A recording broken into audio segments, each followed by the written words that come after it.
ఎప్పుడైతే మనం ఫార్మింగ్ చేస్తామో ప్రతిదీ మాట్లాడుతుంది మనతో. మనతో చెట్టు మాట్లాడుతుంది, మన దగ్గర నావు మాట్లాడుతుంది, గుర్రం మాట్లాడుతుంది, ప్రతిదీ మాట్లాడుతుంది. అలా కాకుండా మనం ఓన్లీ వ్యాపారం చేస్తే ఏవి మాట్లాడవు, ఓన్లీ డబ్బులు కూడా మాట్లాడవు మనతోటి. ఇదిగో నేను పిలవగానే ఇది వస్తుంది, ఒంగోలు అనగానే వచ్చేస్తుంది. ఇది ఎంత హ్యాపీ ఉంటుంది. అక్కడ హైదరాబాద్లో ఏసీ రూమ్లో కూర్చుంటే ఏమొస్తుంది, అక్కడ ఏముంటుంది అంజీ? ఈ ఆవుల దగ్గర ఈ తొట్లో మొత్తం పాకుడు పట్టింది, ఆడు ఏం చేస్తున్నాడు?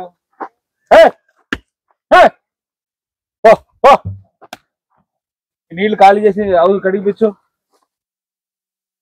హలో, ఇంకోటి కొంచెం ఈ జేసీబీ తోటి గేట్ది కొంచెం కింద పైకి లేపి ఇటు తోటి కింద కాంక్రీట్ వేయించండి. గేట్ రావట్లేదు, వేయడానికి పెట్టడానికి ఇబ్బంది అవ్వట్లేదా?